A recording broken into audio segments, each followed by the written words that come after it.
spoštovane gospe in gospodje, prisrčno pozdravljeni na že skoraj 30. predstavitvi knjige Prevarana Slovenija.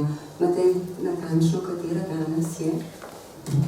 Mislim, da je 28. 28. Potem nisem veliko zgrešila, jih bo pa za današnjo in potem še ta teden, bo pa potem že skoraj 30. Prevarana Slovenija, domoljubje zapisano z ničlami. No, ampak še pred tem pa najtopleje pozdravljam še jaz v naši sredi gospo Meko Hribar.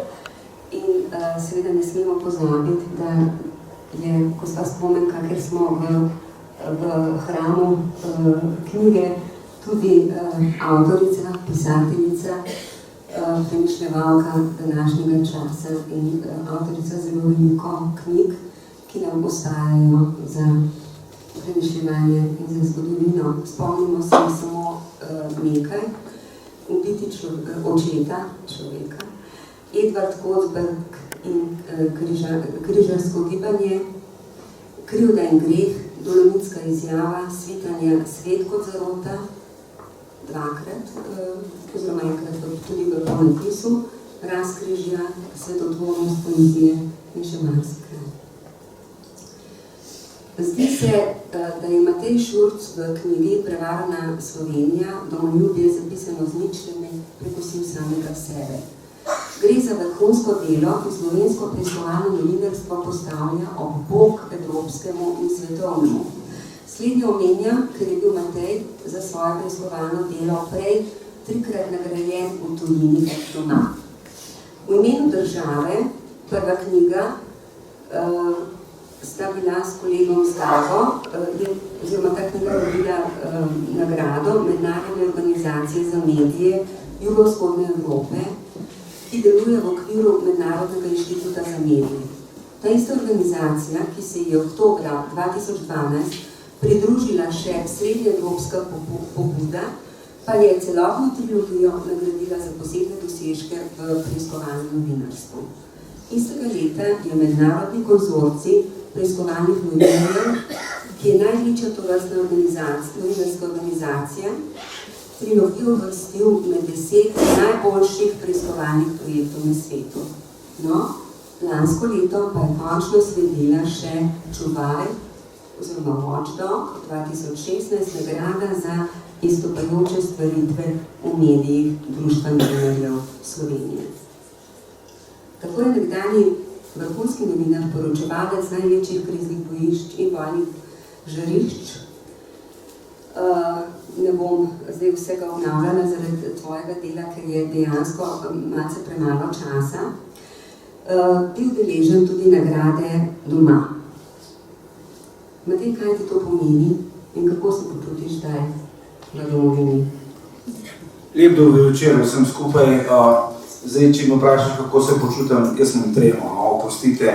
Ne vem, pač tudi zato, ker ste v takem velikem številu prišli, zmeraj je tisto, ko se človek loti na take orang stvari, no, ni dobra, lepa beseda, ampak ko je je treba zelo natančno nekako delovati, zelo natančno raziskovati, potem zbirati besede in takoj pri takih občutljivih zadevah je lahko vsaka beseda pretežka, preveč ali napačna, smeraj je grožnja, pa dobro, tožba, pri nas se za itak za vsako stvar tožijo, ampak predvsem tista izguba verodostojnosti.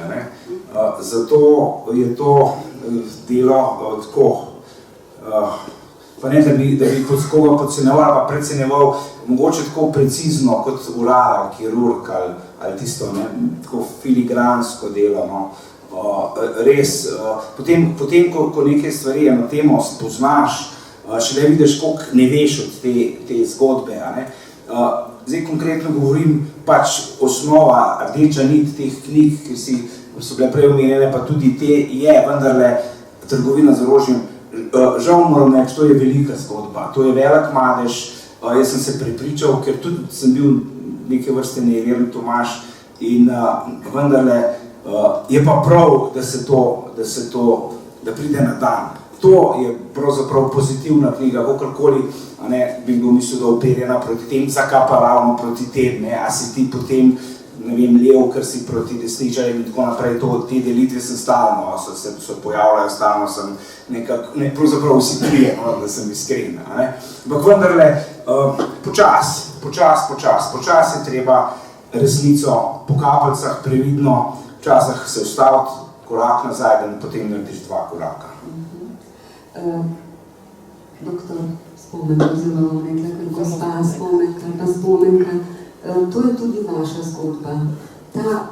Se pravi, ta natančnost, o kateri je govoril zdaj Matej, to in to neprestano ponavljanje tega in to vrtanje in tako dalje, to je tudi vaša zgodba.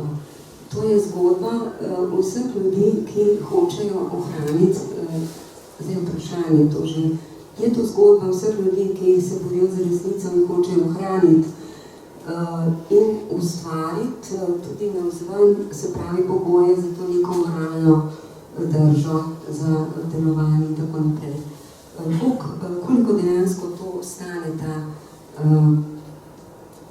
moralna neoporečnost, bomo rekli? Torej, prvo je seveda resnica, to se pravi dejstva. Ta zgodba rožalska je takšne vrste, da preprosto ni potrebno nobenih moralnih zgražanj zraven. In jaz moram reči, da zelo cenim delo kolega Šorca, pa tudi že prej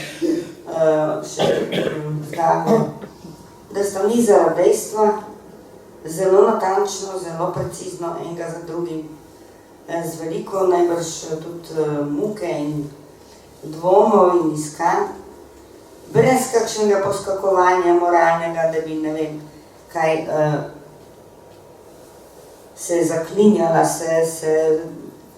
da dam rekoja pačila, ker to preprosto ni potrebno. Dejstva so sama tako govorljiva, da ne rečem kar grozna, da bi vsako moraliziranje pravzaprav naredilo več škode, kot pa koristi. In prvo, kar je treba povedati ob tej knjigi, pa tudi že prej o trilogiji, je neverjetna energija, ki sta jo uporabila pri trilogiji in zdaj smo pri tej zadnji knjigi. Energija, da se ti prekoplješ preko 6000 dokumentov, pa ne vem, kdo si to predstavlja, lahko samo tisti, ki je to kdaj počel.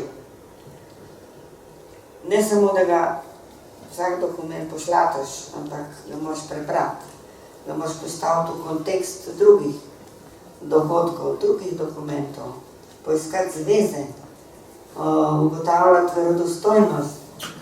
Mislim, to je delo, ki ni za vsakogar. Malo kdo se vanga zagriza, pa začne, pa neha. To je prvo, kar bi v tej zvezi omenila. Drugo pa je, malo sem že rekla, vztrajnost. Ne samo vztrajnost od dokumenta do dokumenta, ampak tudi, da te vodijo dokumenti sami do nekega zaključka, ki si ga ne postaviš naprej. Mislim, da si niste postavili naprej, bom rekla, cilj, da bom, recimo, če malo poenostavim, blamiral neke osebe.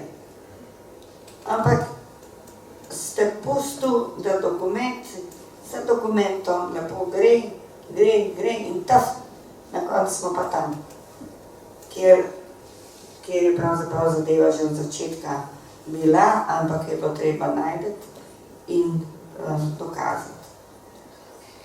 To je drugo, tretje pa gre seveda za razvid, kaj pravzaprav ta zgodba orožarska pomeni, ne samo v kontekstu osamosvajanja in osamosvojitve, ampak tudi za naprej. To je bilo mogoče še kakšno potem rekli. Prevarana Slovenija je posvečena, samo medklic začela sta z 6000 dokumenti, dejansko pa Matej je prevarani Sloveniji že operiral z 10 000 dokumentov. Tako se ta zadeva razvija in se dejansko razvija še naprej. Se pravi, to se še naprej dokumentira, oziroma se odkriva. Prevarana Slovenija je posvečena 25. obletnici osamosvojitve Republike Slovenije in obravnava na videz najbolj slavno obdobje slovenske osamosvojitve, od prvih večstrankarskih volitev leta 1990 do prvih demokratičnih volitev leta 1991.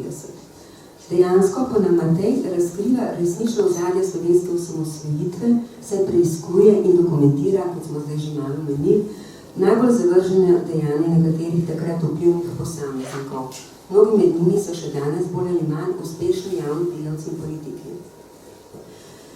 Zdaj, kako je dejansko, oziroma Spomenka, kako je to dejansko vplivalo na našo državo? Kaj nam je to storilo? Ja, vpliv je po mojem trojen, to sem kot v tej recenziji napisala. Eno je političen,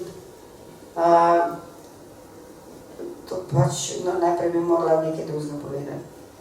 Ne glede na to orožarsko afero, je treba vedeti, da osamosvajanje je velika zgodba in osamosvojitelji imajo za to tudi vso čast. To je treba razločiti od afere orožarske. Ne moremo reči, ker je bila orožarska afera, ker so bili tako rekoč orožarski kriminalci, je pa vse skupaj nič. Ne glede na to, da tu vsi veste, da pač jaz sem precej kritična do Janeza Janše in do drugih, to vedno bom jim priznala njihov delež, njihov pogum in njihovo delo za osamosvojitev in novo osamosvojitev. Zato me pa toliko bolj jezi, ker pa zraven ne morem pozabiti seveda tudi te orožarske afere. Imela je, kar rekla bi, kar velik vpliv. Eden od teh je bil, da je pravzaprav na nek način bil postavljen politični plafon, če tako rečem. Neka skupina se je formirala in drži vsa ta leta, bom rekla, v rokah resnico o orožarski aferi in je spusti iz rok. Kolikor je mogla, je preprečevala, da bi prišli dokumenti do javnosti, to ste imeli kar nekaj časa, težava, da ste jih sploh dobili in tako naprej. Skratka, postavila se je tudi neka struktura ljudi, zato je veliko indicov, tudi dokazov, ki skrbno pazijo na vsako možnost, da bi se zares kaj iz tega izcimlo, ne si bo recimo v smislu sodnega pregona. To jim je tudi uspelo, zdaj pač ta zadeva orožarska afera je zastarala, kar se tiče sodstva, zdaj ostaja pač samo del naše zgodovine. Torej tudi v strukturnem smislu je ta afera povzročila neke spremembe. Pred dnevi je šla knjiga Janeza Švajcarja, bela knjiga Vojaški muzej Logatec v Logatcu. In tam njegov sin omenja šikane, ki jih je bil deležen Janez Švajcar, in to on je pa tudi že opisal to večkrat prej. Namreč, ker ni bil ta prav, ker se je nekaj uprl svojemu vrhovnemu šefu, 25 let ga spremljajo, 3-4 je bil na tem, da izgubi življenje v nekih čudnih okoliščinah, medtem ko vemo, da so nekatere življenje tudi izgubili. Skratka, nič od tega ni prišlo na sodišče, ker so se ljudje prestrašili. In to je, mislim, takšna posledica za samostojno Slovenijo, na katero jaz enostavno nisem kar mogla misliti in ne morem pristati na to, da je to tako. Ne. To se mi zdi katastrofa in v resnici je ena taka dediščina za naprej.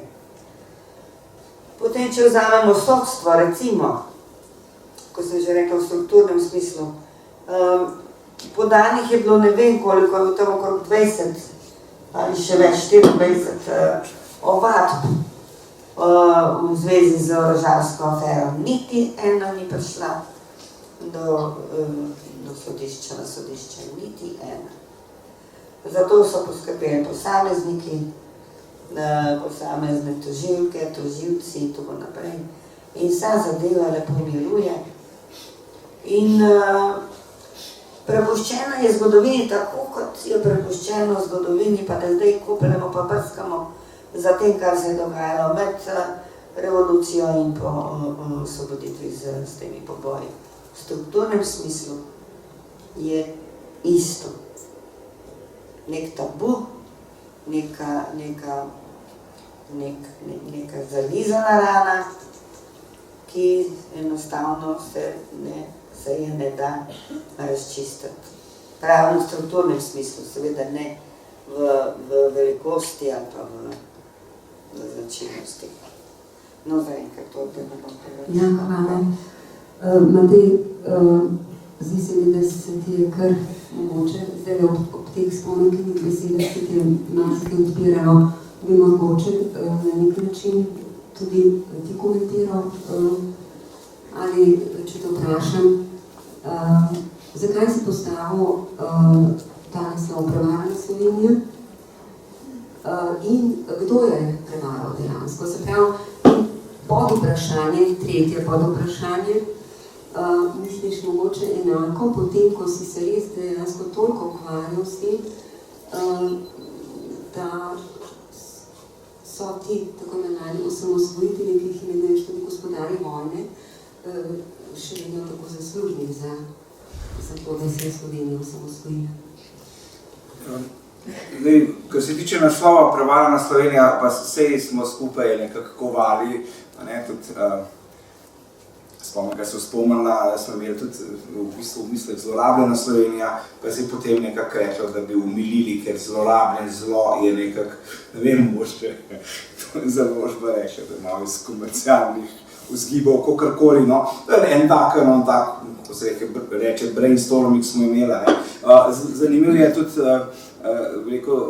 podnaslova, ne, domoljubje zapisano z ničlami, to zga pa ti iz konteksta vzela, no, ker je pa dobra zgodba, ki se nanaša tudi, jaz sem jo pobral, recimo, v Alan Fordu, no, ker so, v bistvu zadeve so tako absurdne, da so že bi bile smešne, če ne bilo žalostne, ne, sej poskuša zmeraj iskati paradokse, pa tako za bralca, ne, pa ne, da bi nekako populistično to zadevo zastavil, tako dejansko zastavaš bistvo oziroma žar vsega dela, ne, je to, da ne veš, kam te je pripeljala. Zdaj, če boš vedel, pa brez veze delati. Če si ti prepričan, da boš zmagal brez veze zmagovati, če si ti prepričan, da boš prišel na goro, zmeraj je tista izziv. Sploh mi je bilo to 4. knjigo težko pisati po vsej tej trilogiji, ker sem že, sem mislil, da vse vem, pa sem bil že naveličen vsega, pa sem pa znova in znova odkrival stvari, ki dejansko so mi dokumenti, pa pričevanje ljudi. Ko sem začel, se praktično nihče ni hotel z mano pogovarjati, zelo malo jih je bilo, pa še te kot neke vrste, ja, lahko poveš to, kar sem jaz rekel, ampak ne smeš me imenovati, to pomeni, da jaz prevzamem odgovornost za vse, kar nekdo drug reče, in potem moraš zelo natančno preverjati. No, zanimivo danes, v tem zadnjem času, bi pa vsi govorili, pa zakaj mi mene poklical, pa bi meni rekel, pa ja, kje pa sta takrat bil, Madonca, no? Pred 10 leti smo se s tem ukvarjali. Tudi to moram posebej poudariti, da nisem jaz začel, pa midva z soavtorjem nisva tista, ki sva razkrinkala, midva sva samo nadaljevala.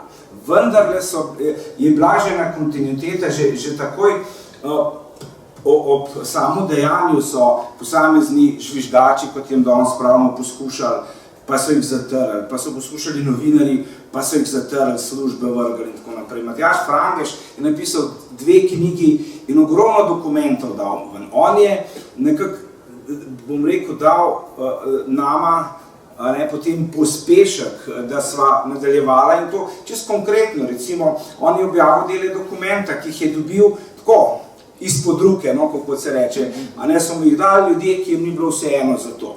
Potem smo na podlagi tega delčka dokumenta zahtevali celotno, recimo prva stran poročila, ok, je objavljena in po zakonu o podatkih javnega značaja, če je del dokumenta, pa tudi sva se sklicevala na ta zakon o informacijah javnega značaja ali pa zakon o tajnih podatkih. Tam je šele zanimivo, kako sva, bi rekel, s kolegom Zgago dejansko orala ledino, ko marsikdo, tudi od novinarjev še ne ve, da recimo, če del dokumenta bi objavljen, potem mora biti zunaj cel dokument. Potem največji preboj je pri tem, ko je recimo bil dokument objavljen, ki je nakazoval samo na sum kaznivega dejanja. Če je to sum kaznivega dejanja, tudi če je tajno, če je označen z oznako tajnosti, mora iti v ven. In na ta način sva nekako vodila bitko ali pa dialog z informacijsko pooblaščenko, ki je vendarle, Nataša Pirc Musar je bila takrat, ki je vendarle veliko prispevala k tem, da smo dobili dokumente in to iz obrambnega ministrstva, čeprav so mi v državnem zboru ljudje rekli, teh dokumentov ti ne boš dobil nikoli. Tudi drugi, ki so jih nekako, so bile 3 komisije tam in največja težava je bila, da ko je nekdo odkril, ko se je potem v medijih pojavil, je tist potem kar bil deležen strašnih pritiskov, grožen smrtjo, raznih napisov na hiši, vlomov v hišo, avtov so razšraufali, pa take stvari in potem normalno, logično, saj jaz sem tako sklepal, nekaj je na tem, dajmo delati naprej. Oni so potem neumnost naredili, da so tako pritiskali na ljudi, namesto bi dali dokumente ven, pa vse, ok, ampak to je pa tisto, zato ker je bila stvar preveč, pretežka, preveč močna, ker so se bali, če to pride na dan, potem bomo pa mi šli nekam na hladno. Zato te nihče ne toži, celo ne za ljubljeno tožilko.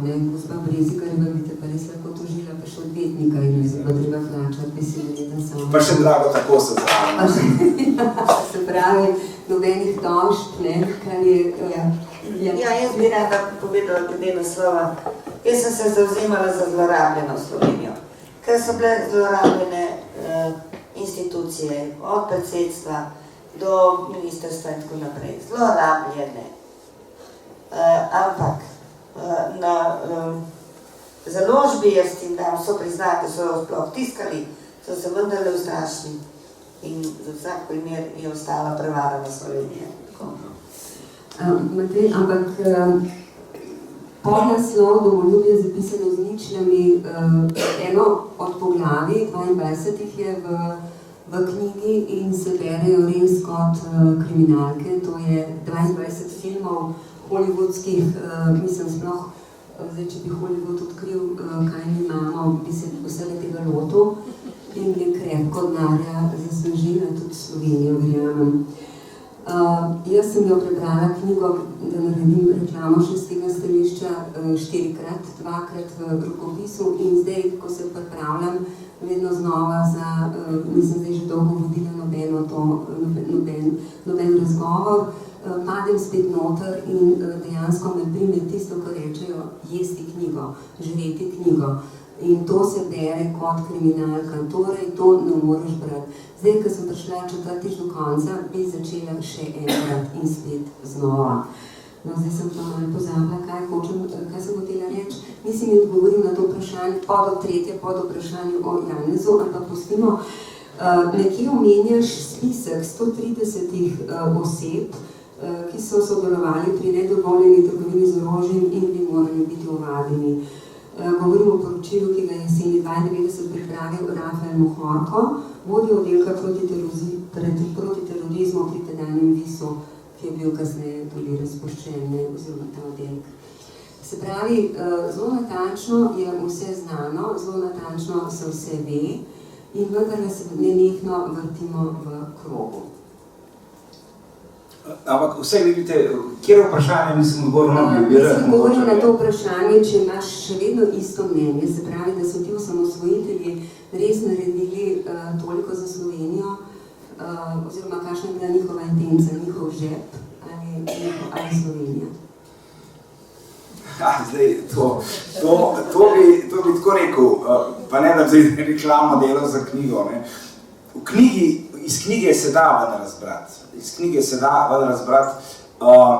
Mogoče ni direktno vprašanje. Zdaj, kaj je moje mnenje pri tem, pa niti ni pomembno. Ne. Ampak sem pa dobil, pa zdaj, ko še, ne, recimo moram povedati, knjiga je že prevedena v angleščino, zdaj se pripravlja za tujo izdajo in bo zdaj, jasno se ne bom nikomor opravičoval, ampak moč bi kdo bi rekel, zdaj boste pa še blatili Slovenijo na tujem, to je pa tista floskula.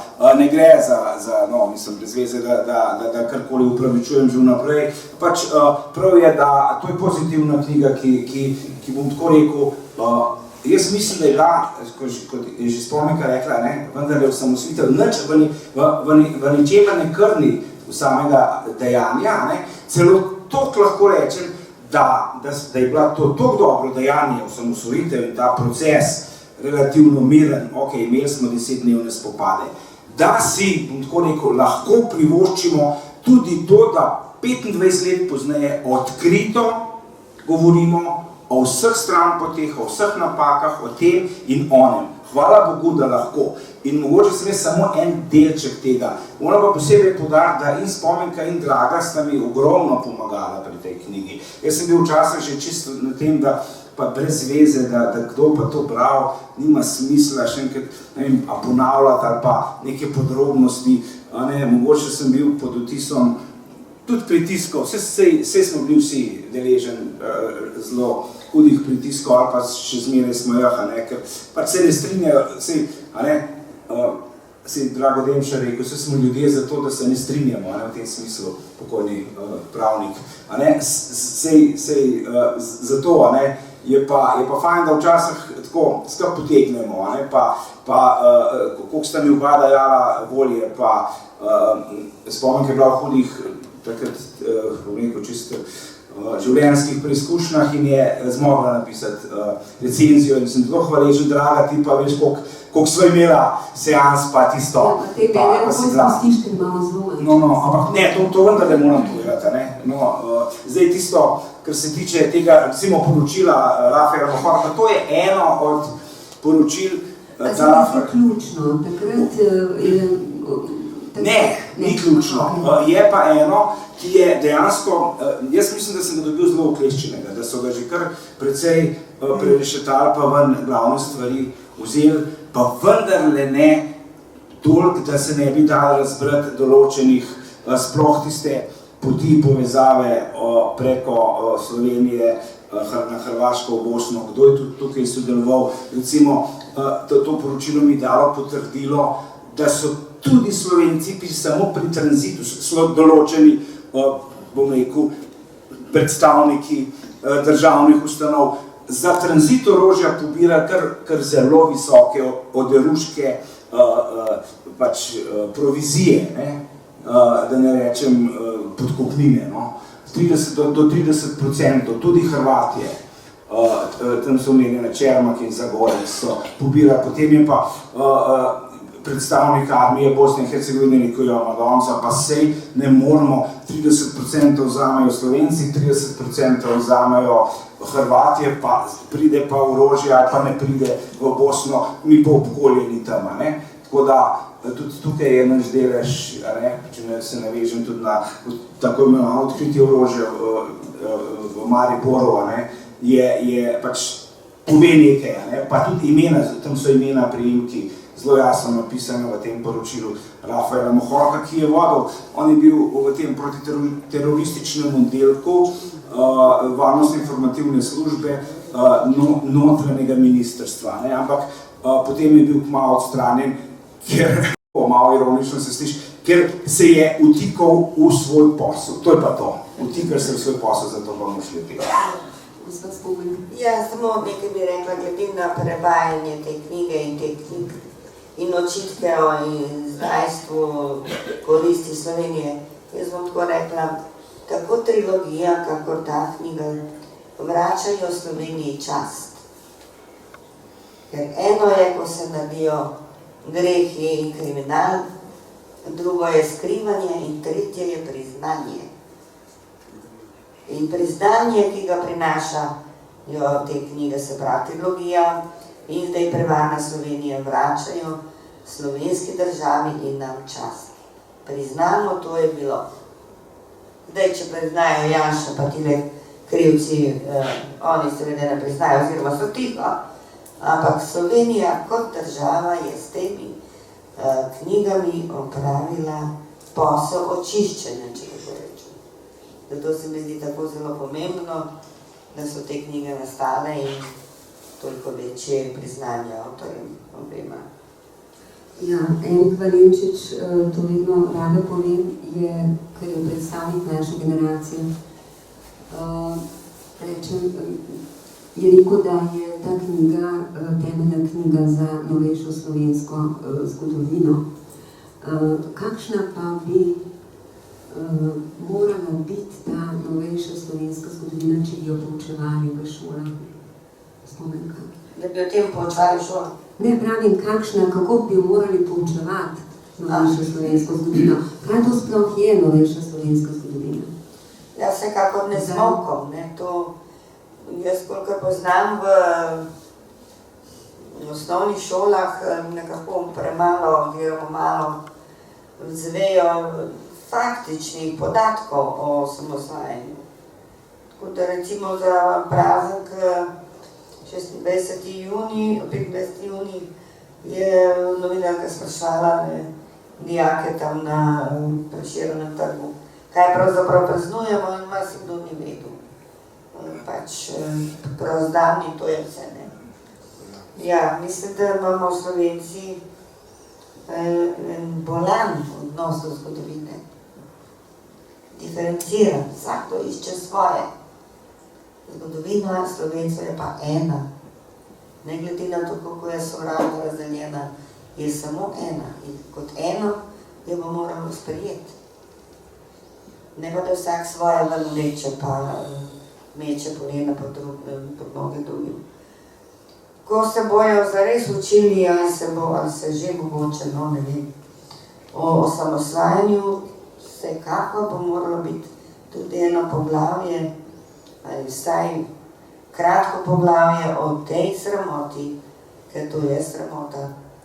Ne samo zato, ker se je preprodajalo, ampak ker se je tako zgodovinsko preprodajalo, ne, za takšne beruške cene, za toliko goljufij, ker orožje sploh ni prišlo, pa je bilo plačeno in take stvari. Ta mladež se mora pač vedeti nekaj.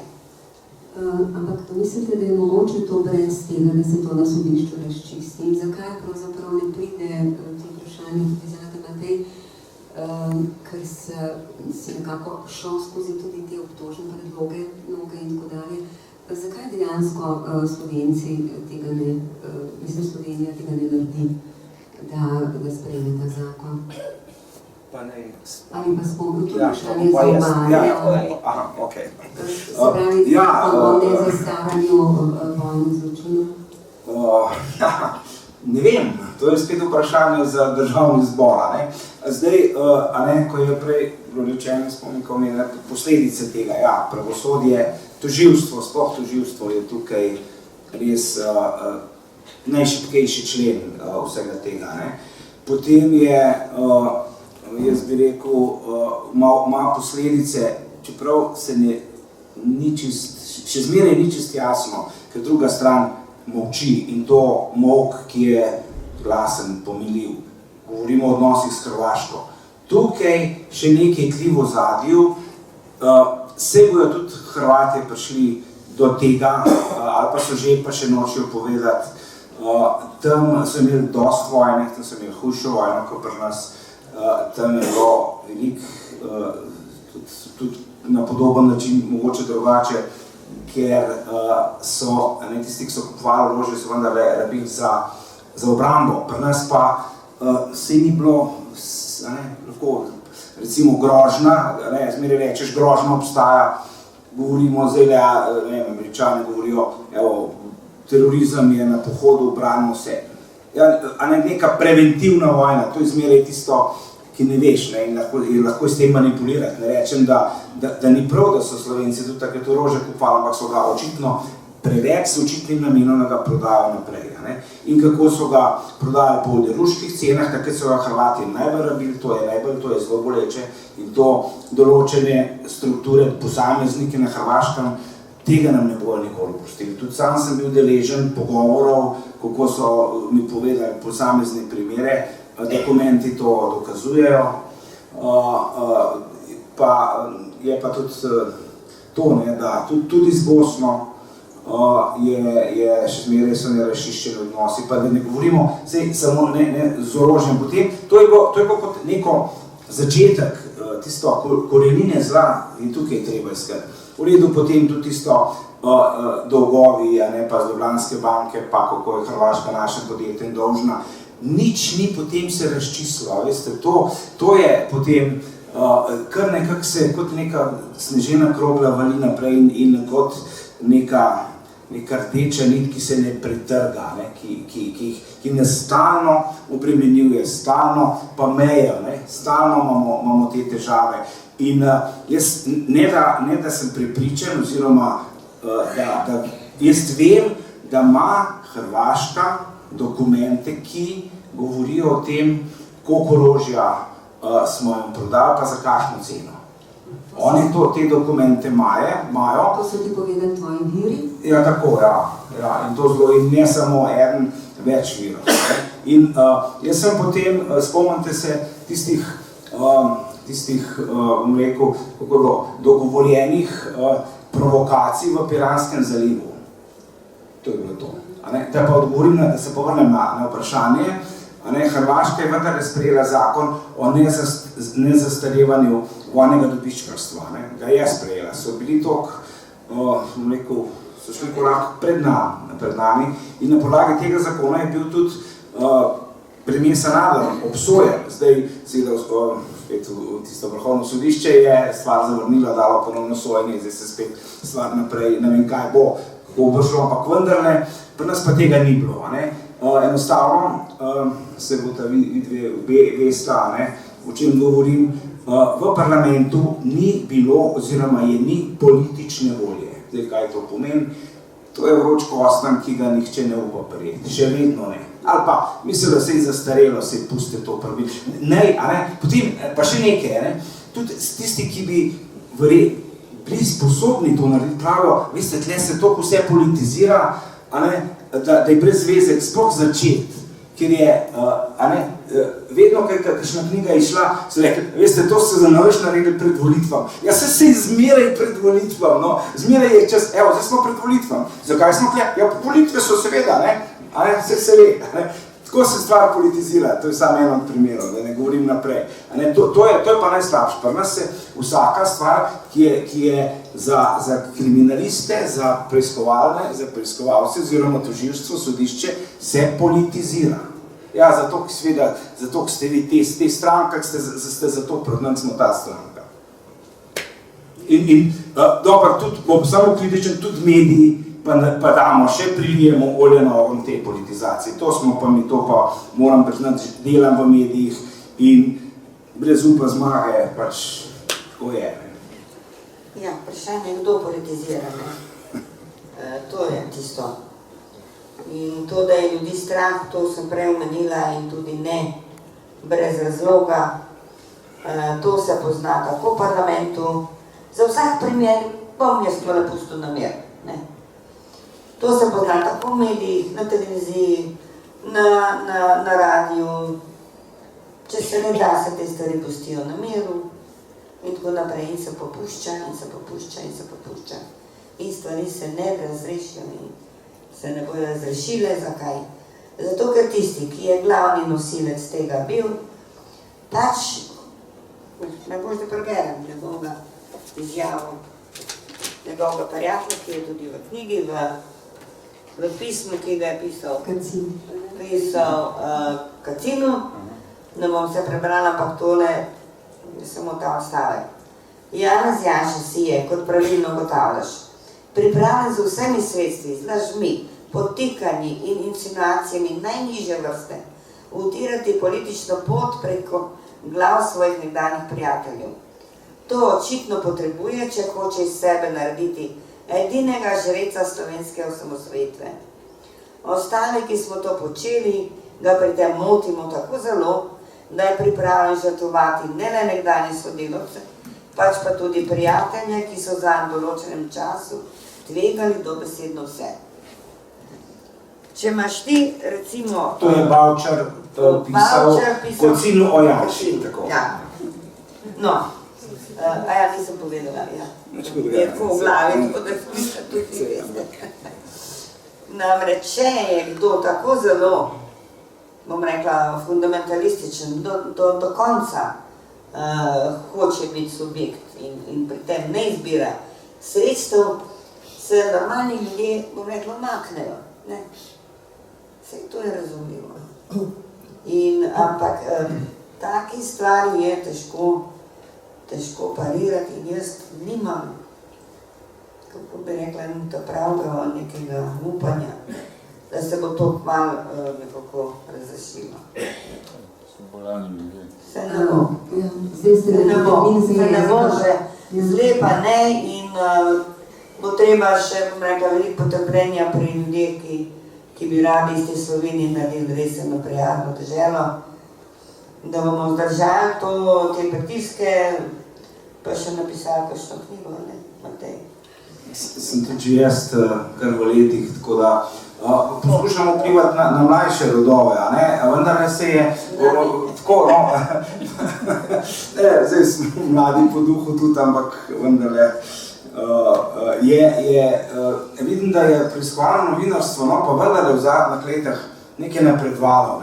Ugotovili smo skupaj, da pač v tej dobi digitalizacije, informacije ima danes vsak mulo na tem pametnem telefonu, da ni zdaj pridobiti informacije problema, da enostavno to novinarstvo klasično izumira, da ni več. Časopisi propadajo, RTV, radio, televizija se ne gleda, ne posluša več to, že internet je že malo zastarela zadeva, tako, vsaj na računalniku.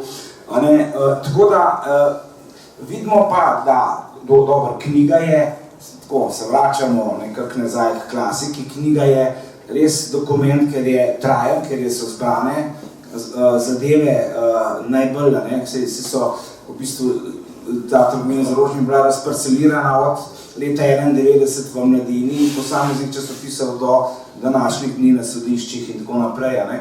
Pa dokumentarni filmi, to je tisto, ki še, kjer lahko novinarji nekako sledimo toku, to sem hotel. Zdaj ste me oba potegnila zelo močno za jezik, sploh vi spomnik, kako ste govorili o strahu. Namreč ne morem, da ne, čeprav nisem hotela govoriti o mojem svaku in o naši zgodbi. Nas ni bilo strah. In moram reči, da je pravzaprav to nekako tako, mogoče zato, ker pač gre za človeka, da smo lahko preko njega potem se drugače soočali s tem, posebej moja sestra in njena otroka, Toni in Mile, ampak dejansko je to nekaj zelo abstraktnega, ta strah. Tako se mi zdi, da je malo za lase privlečen, da je dejansko tako, kot otroke učimo, da je strah hotel, zunega pa nič ni, da je res to samo neko stališče, neka odločitev, da je to res, da ne gre za strah, ampak da gre za to, kaj bom jaz od tega imel in kaj bom jaz od tega dobil. In zato tudi jaz to knjigo berem in sem brala trilogijo in tako naprej, dejansko, da so ti ljudje, ki so sodelovali pri tem, pri teh umazanih rečeh in še vedno sodelujejo, ki se tičejo Slovenije, so dejansko imeli načrt. Tako da to se da vse skupaj zelo natančno dokazati. Jaz tukaj še posebej mi je zanimivo, ko vi rečete, dejansko ste napisali knjigo o Janšine, ki je izjemen, skoraj psihoanalitičen portret, analiza Svet kot zarota, da je pravzaprav rečete, da res je treba izdvojiti ene osamosvojitelje od drugih. Ne? Tako se mi zdi to pač ključno. To je bil samo kot medklic, mogoče gremo zdaj naprej, da ker nam bo zmanjkalo časa. Ja, kar se tiče strahu, mene ni strah, ne, to je jasno. Ampak dopuščam, bi rekla, nekaj pravico ljudem, da jih je strah. Vsakdo doživlja na svoj način ta čas. In če ve, da so recimo le grožnje, da se je marsikaj naredilo, strah na zadnje, je kar v tebi, ne, ga ne moš opisati. Ja, ampak strah je predvsem na drugi strani. Tako da mislim, da je ne, strah kar lepo marsikatera usta zamašepa nas zdaj in tukaj. Kaj pa rečete, lansko leto je parlament pa pač zaznamuje nekako besede in šteje, katere besede je recimo Janez Janša lansko leto največ uporabil. Druga beseda je bil Toni Mrlak. Se pravi, je njega strah dejansko Toni Mrlaka, pokojnega Tonija Mrlaka, njega je strah. Mislim, meni to govori to, ne, in Kučanega je strah, prvi je bil Kučan oziroma drugi je bil pa Toni Mrlak, ne, tako da iz tega govorim, vse ne da bi zdaj res to našo zgodbo dala naprej, ampak ko govorimo o strahu, je nekaj, kar je nesmiselno. Lahko jaz, ja, strah je zelo taka široka kategorija, ampak jaz bi namesto strahu mogoče uporabil, mogoče nimam prav, no, ampak beseda vest, pa ne zdaj na tem primeru, mogoče pa je to, a ne, ko je dejansko, saj vemo, lansko let je bila precej izpostavljena vaša družina zaradi tožbe proti Antonu Krkoviču, storilcu, dejansko človeku, ki je sam priznal in se hvalil s tem, da je sestrelil helikopter z Tonijem Mrlakom in letalskim tehnikom Bojančetom Sebinovskim, makedonske narodnosti, in je potem zadeva se vlekla in potem je dejansko sodišče tisto, kar je bilo, bom rekel, pravzaprav za pričakovati, čeprav človek upa, da bojo vendarle stopili korak naprej, ampak tisto, kako bi rekel, ne vem, uradniška linija najmanjšega odpora. Ne vem, če sem se prav izrazil, zdaj razmišljam o tem, da je potem sama tožilka, ko je subsidiarno tožila, vdova Mila Mrlak, vse tukaj, je dejansko rekla, da je upravila sodišči tukaj v Sloveniji in pa da se je tisto, kar je bilo pa sploh za upozoriti zaradi varnosti svoje družine. To je pa tisto, ki je dejansko, bi rekel, kar za podariti, pa upozoriti, pogledajte, kje živimo. Ne gre za prazne besede, to sem jaz prepričan in lahko še to potrdi, ali pa če hoče tudi vrže. Zdaj je zadeva šla naprej še s tem, da je dotični Anton Krkovič, ta bivši poveljnik Morisa, tožil nekdanjega obveščevalca vojaško-obveščevalne službe Antona Pankiharja, ki se je nekoč v enih pismih bralcev, ki ga je razkrinkal, ki je povedal, kdo je Anton Krkovič. Tožen je gospod Pankihar za 6 točk obtožnice, da je lagal to, povedal je tudi, da je bil Pankihar, da je bil špicer, po domač povedan, da je uvajal nedolžne ljudi udbi, takrat še v starem režimu, no zato ga pa ni tožil. In ko je imel tiskovno konferenco, je obravnaval samo platnice tvoje knjige, zato ki ni prebral. In zakaj mene ni tožil? Zato ki ni prebral. Pa ne bom rekel zdaj, bi mogel pač ni prebral, ne? Ampak tisto pismo razlog na eni strani je pa prebral. In to govorim samo kot dejstvo, kot izjava, kot nekaj, ki bo izdelal na sodišču in se bo. A bo sodišče zavrglo to tožbo Krkoviča proti Pankiherju ali ne, to bo v kratkem znano. Ampak dejstvo je, da je tožil in da je obtoženec že poslal odgovore. Ja, da ne bomo zdaj... Samo še dve rekla, v zvezi s strahom, da ne bomo prehitro šli mimo. Jaz mislim, če v neki družbi prevladuje strah, ali pa da je ljudi strah, je to slika te družbe. In najslabša možno, kar je. Pri nas ni strah ljudi samo v zvezi z orožarsko afero, pri nas ljudi strah za kruh, za službo, za pravico, za resnico. To je, če tako gledamo, je pravzaprav po 25 letih zelo žalostna slika, kar se tiče tega. Pa ne samo v zvezi, bi rekla, s temi pojavi, tudi morala je na psu, no, nekako ne rečem drugače. Če recimo Krkovič, ko je pač ni bil obsojen oziroma je bil zavržen ali karkoli že, zastaro v zvezi z Mrlakom, pred sodiščem ni zmogel, da bi rekel, meni je žal, da se je to zgodilo, pa jaz nisem kriv, pa je bilo čisto drugače. On je bil pa vas ushičen. Pa da ne reče tudi Janez Janša, tudi tega, tudi pred sodiščem. Je rekel, da se to Mrlako tako ni sama zmislila. To je pomagal unikam iz Murgla. Pa tudi ni zmogel, da bi rekel, žal nam je, da se je to zgodilo. Ni tega noben hotel. Zgodilo se je recimo, nekaj takega. Pa bi človek rekel, da se zame, pa vendarle živimo v eni normalni družbi, da imajo ljudje vest, pa da rečejo, da daj tudi, ki obžalujejo. Ne, nič. In tega, gledajte, te gluhosti je mene strah. Tako gluha je ta družba za bolečine ljudi, za krivice. Zato, ker so doživeli, zato, ker so hrepeneli, pa so bili prevarani in izdani.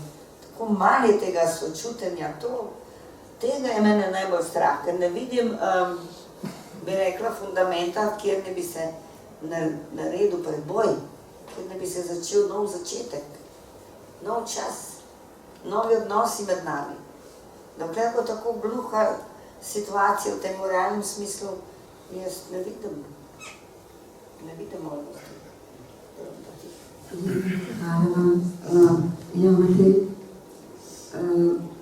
se zato je bilo moje vprašanje prej ravno to, če zdi se mi, da je ključna točka je prav to sodišče oziroma ta politična volja za obnovitev oziroma za to, da se te stvari začnejo nekako razčiščevati, ker verjetno se, dokler se ne bomo verjetno na vseh teh zgodbah krvavih še iz druge vojne in tako naprej pač počivala naša prihodnost. To, kar ste rekli, se pravi ta gluhost, ampak vprašanje je, ali ljudje sploh hočejo vedeti, ali zdaj, ker tudi res do mladih ne pridejo nekako te informacije, kaj dejansko se nam je dogajalo in tako naprej, čeprav so to kriminalke, to ima pa tako rekoč vsakrat, ne. Ampak zdaj, ker se je toliko časa delalo na tem, ker se je sistematično od leta 90 delalo na tem, da se ne bi vedelo, kako naj se potem Zdaj, tako, mi je čist spontano na misel padla pač tista, srbsko bom povedal, definicija podala, vidi istinu, čuje istinu, osjeti istinu, a još uvijek vjeruje laži. To je taka balkanska, pa svetska, globalna. Pa je res, lejte, pa sej moram povedati to anekdoto, sej zanj smo bili na Jesenicah. Pa je bil en mož, ki je zelo resno tako vprašal, prvo, v bistvu sam tezo je postavil, ko smo omenili akademika, pesnika, člana predsedstva Cirila Zlobca. Rekel, Zlobca bi mogli postaviti pred zid in streljati. Potem sem mu razložil, ne draga, sem mu natančno razložil, kaj je bilo, da ni šlo za izdajo tistega datuma, da je on povedal 26. juni, datuma sem usvite 91, 26. juni, in da so Italijani to potrdili, da so dejansko ta datum sprejeli kot dan sem usvite. Ne, pač ta Janša, ki ga je hotel uničiti, je to trdil, in baje celo neki dokumenti obstajajo za to. Ampak dejstvo je, da je pač šlo za maščevanje, da ga je hotel potumkati zaradi tega, ker ga je Zlobec pač provociral. Druga stvar je bila, ker smo govorili o daji orožja s strani tega, oziroma odvzemu orožja, se spomnite Maja, to je prva poglavja v knjigi Maj leta 90, kako je pač prišel ukaz JLA, da morajo teritorialna obramba mora predati orožje, ga spraviti pod okrilje Jugoslavijske armade. Seveda, zmeda je bila, eni niso vedeli, drugi so odbogali, tretji niso odbogali, eni so rekli za nalaž, tisto, res niso vedeli. In potem so nekaj orožje rešili, nekaj ga niso, pač prišlo je ta ukaz v gluhem času, ko se je konstituirala oblast, to je bilo takrat maja 90, ko je prva, bom rekel, izvoljena na demokratičnih volitvah oblast v Sloveniji prevzela nekak nadzor počasi, tisto, in potem so dejansko se, nekaj so ga obdržali in so Hočevar je nagol, to tudi v knjigi je natančno opisano, hočem reči to, da je potem spet ta mož tako rekel, ja, veste, predsedstvo, 4 člana predsedstva spet prezid, spet vele izdaja, pa sem mu rekel, lejte, takrat je Janša sam prisnovi rekel, hvala Bogu, dobro, da je predsedstvo skušalo na čelo ravnalo državotvorno, da ni se prepustilo, vendar da je se uprlo, da so rešili orožje. To je v knjigi zapisal. 25 let pozneje govori o veleizdaji in celo tožba zaradi veleizdaje. Sem rekel, vi smete se med sabo. Tretjič je rekel, gospod Čurc, vi ste pa leteli z radija. Sem rekel, kako, delam na radiju? Hočem reči nekaj. Dejstva ne grejo. Pogovarjamo se, kako pravijo, adrem, o dejstvih. Ok, se ne skladajo z neko percepcijo določenega človeka, potem pa gre osebno nate. So se te zradijo vrgli za to in to. Ja. So rekel, ne, pa vsi so se mu režali, sej v redu, pa sej nihče nima, bom rekel, nikogar ne moš prisiliti, da verjame dejstvo.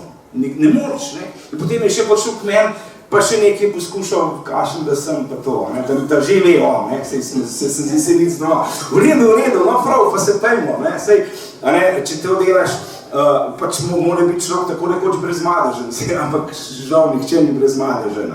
In potem, tudi to je del politizacije. Gremo osebno na človeka, tako kot so, sej se obje spomnite, kakšnih pritiskov so bile deležne, in Ciril Zlobec. Potem pa, veste, tako je, dajmo mu golido gnojenega zlit, pa smrdel bo pa še zmeraj, tudi če ga mu poje v brisal, pa se mu karkoli nazaj potegnila. Ampak to je to, to je način.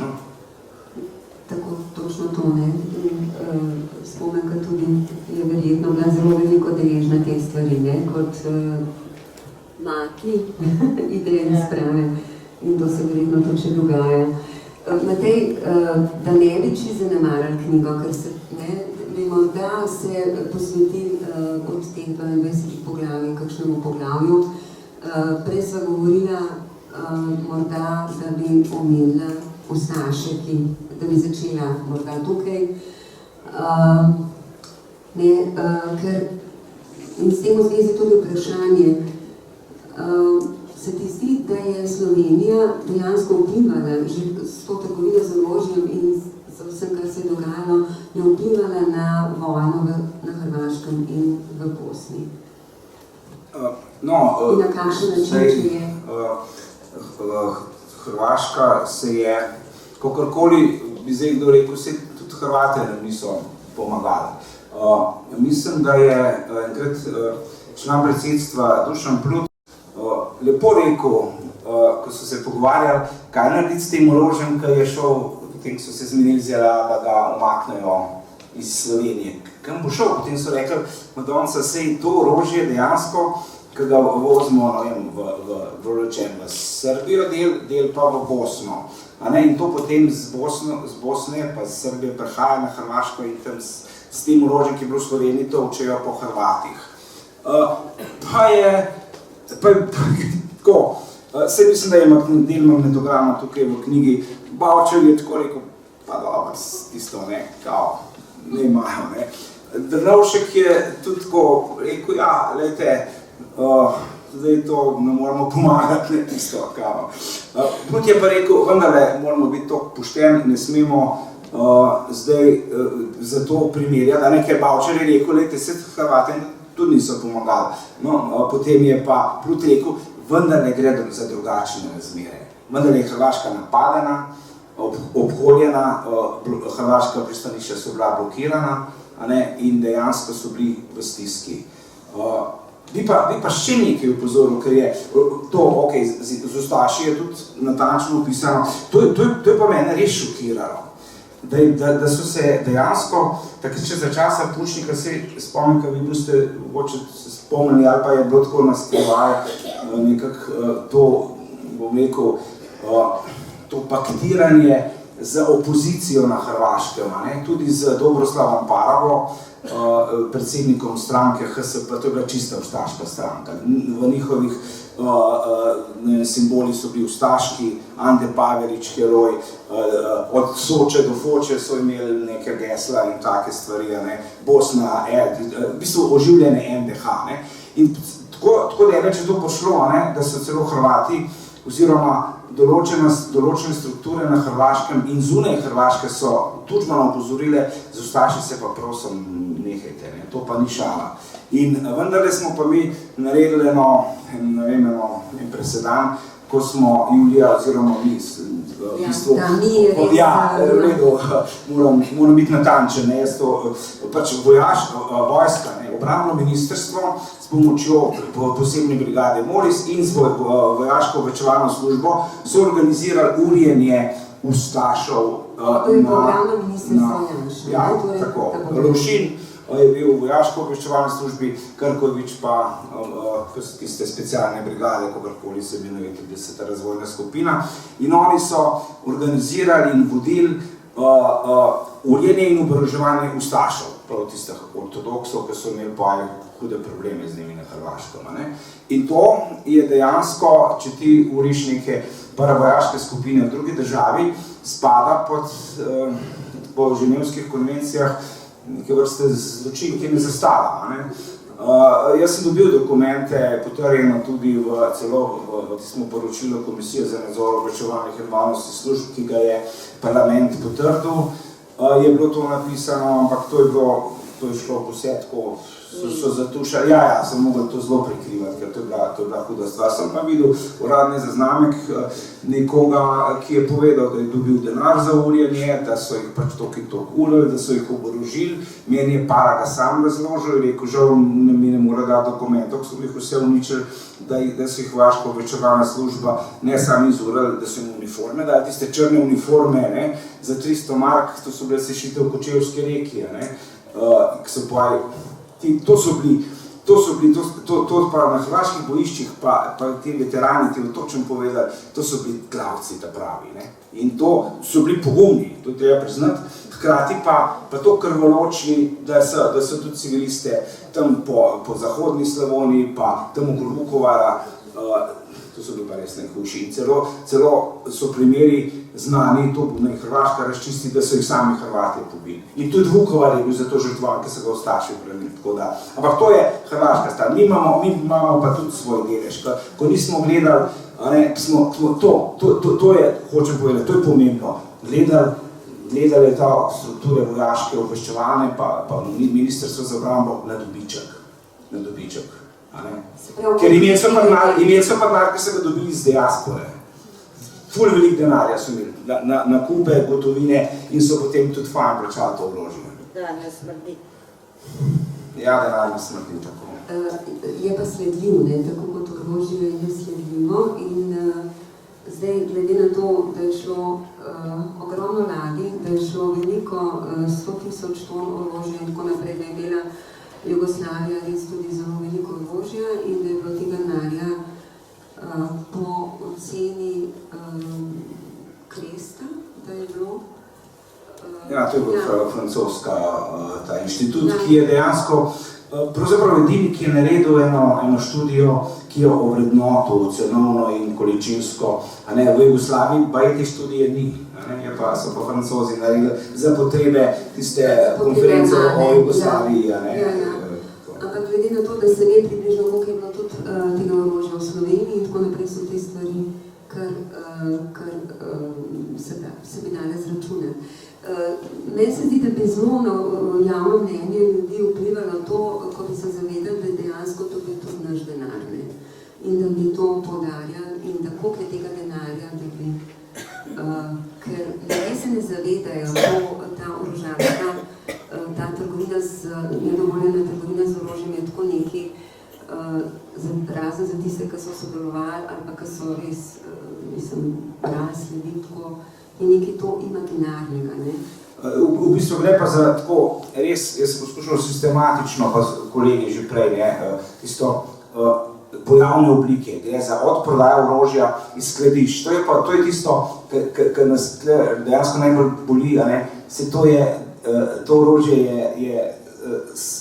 smo prebivalci državljani Jugoslavije dajali denar, ker spomnite se, koliko je, kakšen odstotek proračuna je šel samo za vojsko. Potem, kako smo, iz slovenskega proračuna je šel pa tisto orožje za Slovenijo, ki je bil potem preprodan naprej na Hrvaško, to je tudi, obstaja podatek, da je šlo 90% orožja za Hrvaško, 10% pa za nas. In kako smo, celo pa to v knjigah sem bral, to nam ni ravno včasih, kako smo bili povezani s temi najbolj temačnimi mafijskimi strukturami pri tej trgovini z orožjem, preko Nikolaja Omana, ki je bil kar velika riba in tako naprej. Smo bili nekako lovke sežejo do mafije in teh struktur, ki so poskušali tako prek trgovine z orožjem obvladovati del sveta, bogatstvo in to. Tle smo bili žal del tega konglomerata takrat.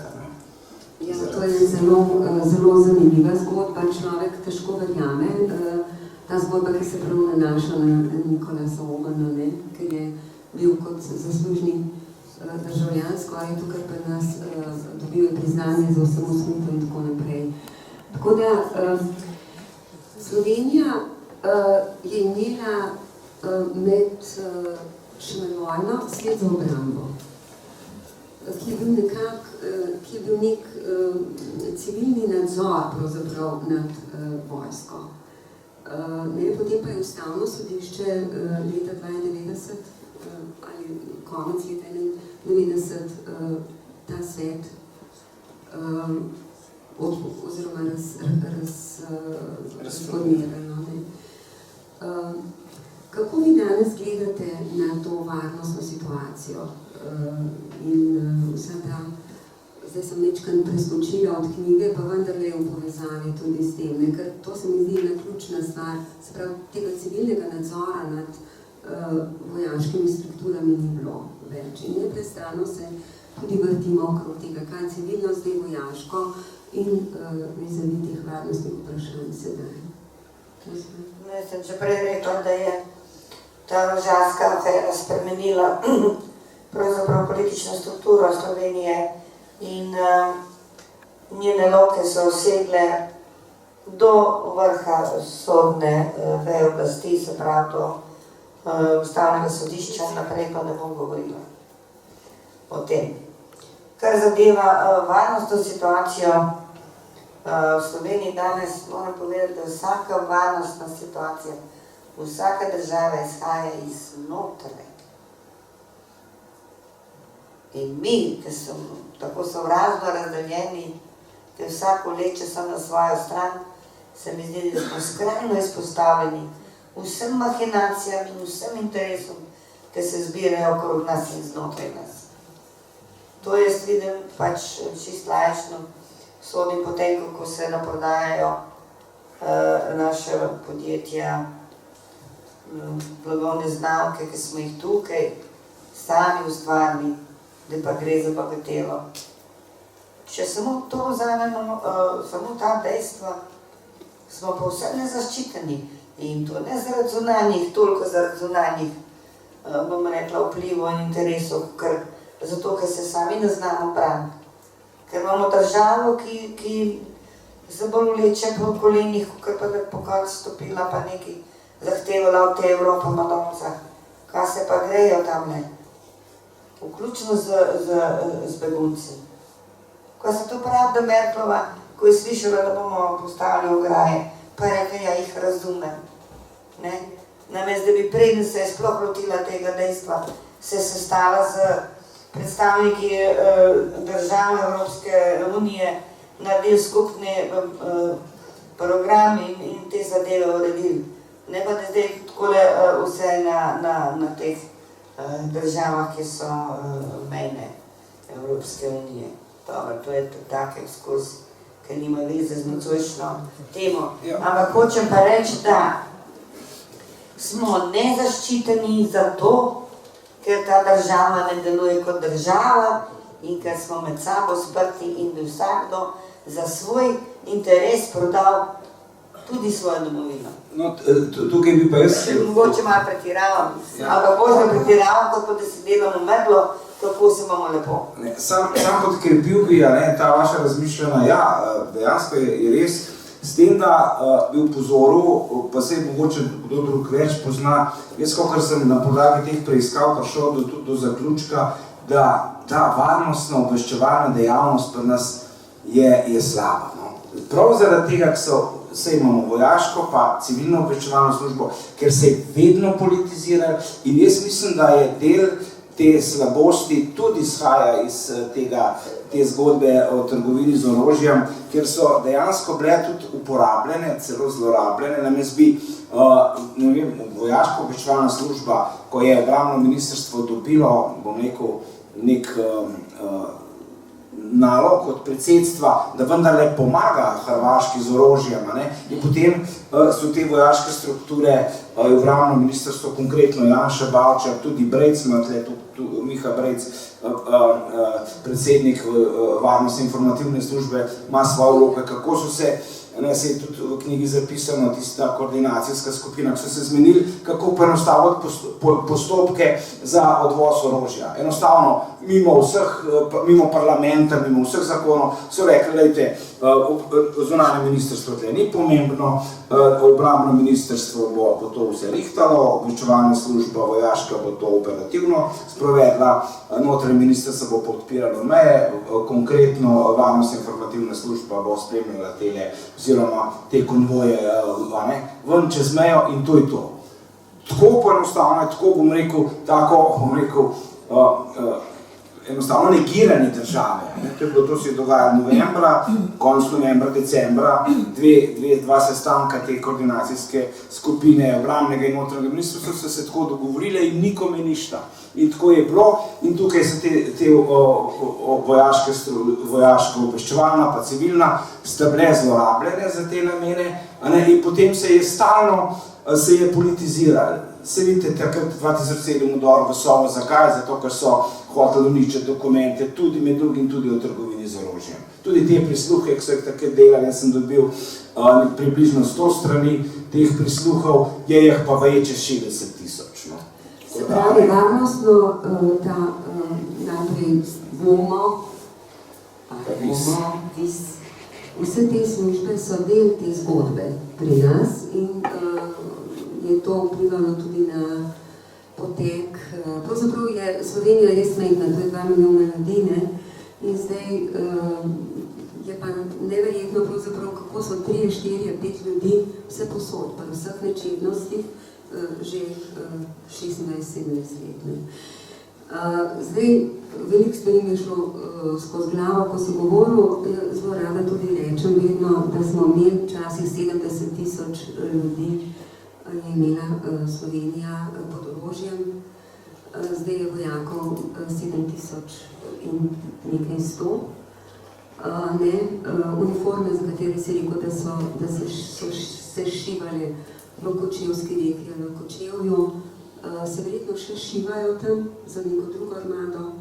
Vprašanje je, koliko je dejansko tega orožja ostalo, ki ni bilo oddano ali je bilo oddano, ali ni bilo prodano tudi še v rokah nekaterih mnogih ljudi in tako dalje. To so stvari, s katerimi si se tudi ti verjetno srečeval in jaz ob svojem delu, ko sem pisala Skrito povelje. Tako da to so stvari, ki so na kakšen način, zakaj je bilo obrambno ministrstvo in obramba države pravzaprav tako pomembna, da je dejansko ni. Vse te stvari so del te kriminalne velike zgodbe, znotraj katerih se zdi opisal 22 kriminalnih, zelo zanimivih poglavij. Tukaj bi to moram povedati, da zdaj še bomo dali vam besedo, da imamo predolgi. Še to, vidva sva pošla v bistvu neodvisno drug od drugega, pravzaprav do ugotovitve, da so bili pa ta isti ljudje tudi neke vrste vojnih hujskači. Huda beseda, ampak gledajte, dejstva govorijo. Že sam tisti, bom rekel, dan 2. julij tukaj v Ljubljani, kaj je bilo, tisti ukazi o napadih na vojašnice. To je zgodba, ki vedno vznemirja Ljubljančane in Slovence, kako takrat, ko je bilo najbolj napeto, tik pred pogajanji je prišel ukaz za napad na kasarne v Šentvidu, Moste polje sploh, tukaj je opisana natančno zgodba o napadu oziroma poskusu oziroma pritiskih, da naj kar napadejo kasarno teritorialci, v bistvu jurišajo v prvi svetovni vojni. In ta, bom rekel, to je vendar treba povedati, ta pokončna drža, tudi pogum, da ti zavrneš povelje, oziroma zdaj tisto, vse so tle detajli povelje zavrniti, to v vojni greš pred zid, se veste, da je tako. Drugo pa, tisto, vendarle so bili toliko pametni, tisti, ki so dobili povedal, kakšno povelje. Potem, se ni to povelje, to je samo želje obrambnega ministra Janeza Janše. Res tisto, se je tudi... Ampak teh povelje je bilo od 27. junija kar nekaj, 27. 28. 30 se je koncentriralo, potem 30. In to, da ne gremo v podrobnosti, vendar je treba tukaj se pokloniti tistim, ki so razmišljali pametno in da so rešili mnoga življenja, ker če bi napadli, če bi ena granata bila izstreljena na katerokoli vojašnico, bodi so v Šentvidu, tukaj Metelkova in tako naprej, bi bile represalije vendarle hude. In to so sami vojaki povedali, priznali, še danes to govorijo, tako da res pa naj bo za poveljnika litijskega odreda, ki je moj poveljeval gospod Svetežar, pa Neven Borak, partizanska enota tam isto pri kasarni Moste polje in tako naprej. In tudi po Sloveniji je bilo nekaj takih momentov. Tako da je bil dejansko izvršen samo en napad na kasarno v Ribnici. Tam so pač te pripadniki specialne brigade so ustrelili enega vojaka, nekaj hranil in res prisebnosti, potem in enih in drugih in tudi na vse zadnje vojakov JLA, da niso brezglavo potolkali, se so streljali, se nekaj hiš so tam porušili, pa vendarle, lahko bi bilo še hujše, pa ni bilo. Tako da, zdaj zaključil bi mogoče z besedami, vsaj, kar se mene tiče, z besedami pokojnega Marjana Streharja, ki je tudi opisan, torej, da so vendarle vojno ali pa te spopade, so se odločali na operativni ravni, takole na barikadah, med na eni strani teritorialce, na drugi strani, ne vem, vojaki ali pa policija, pozabljamo policijo, da so znali svoj jezik, poznali so se, igrali so fuzbal skrb, njihovi otroci so skrb hodili v šolo, sosedje so bili, pa je prevladal razum. V veliki večini, ne zmeraj, ampak v veliki večini, ko govorimo o tej naši spopadih za Slovenijo, ki niso bili tako krvavi, hvala Bogu. vendarle gre zahvala branilcem, pa tudi na vse zadnje, Slovencem in slovenskim državljanom pravzaprav, bi rekla, se niso.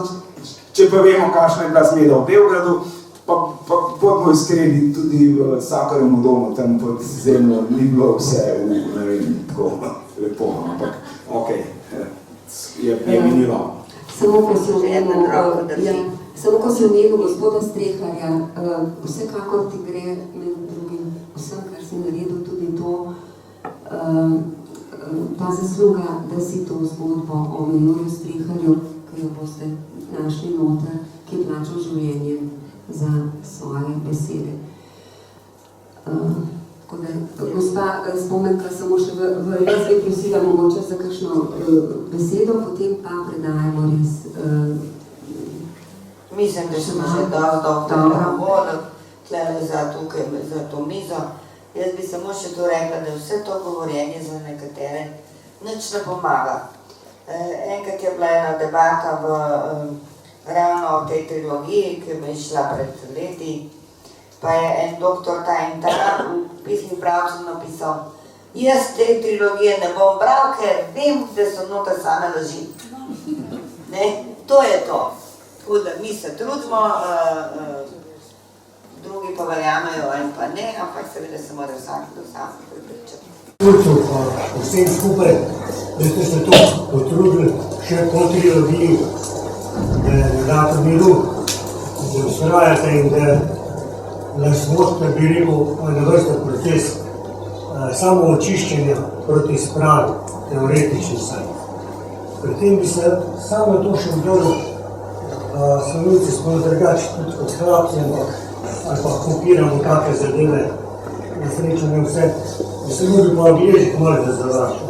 Vi veste, da je bila iniciativa, da bi bil prejšnji predsednik Anglije, da bi bil Semuja, pa tako naprej, bi naredil približno to, kar se zdaj dela.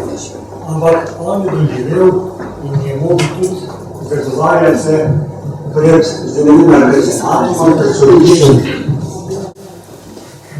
sodiščem ali pred senatnim odborom, zato ker je krivo pričal, ker je povzročil, da je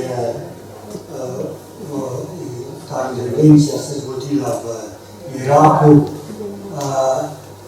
ampak je to svojo pričeval, pa to ne ve. Skratka, prišli je na vrste razčiščevanja, samo očiščevanja, ki mislim, da bi mogli biti tudi pri nas. Pa pustimo to sposobni Rupel pa njegovi te zadeve, ki se ga direktno najbolj tičejo. Mislim, da bi takšen proces lahko iz te zadnje knjige, ki so iniciativa, da pride do tega, da se spet zadeva razčiščuje, ne samo, da se širših, v ožjih krogih zadeve kritirajo, pa ugotavlja, sem nič ne morem, vse zadeve so mimo. Niso zadeve mimo. Tako kot vojni zločini nikoli ne zastarajo. Sem siguren in jaz vem, da lahko vsak najboljši pravnik najde člen, da poslovanje ali trgovina z orožjem je toliko povezana z vsem tem zločinim, da se lahko na to veže in vse tiste zastarene zadeve lahko pride na dan z namenom očiščenja. Ne zato, da enega zdaj dokončno z gnojnico polijemo, ker njemu to ne bo rešiti na njegovi skupini. Oni so že bili z gnojnico politi, pa bodo še. Ampak vsem drugim bo pa dal nekaj malo več vere v to, ali pa razumevanje, da lahko gremo skupaj naprej po tej tako imenovani edinstveni osamosvojitvi. Hvala lepa.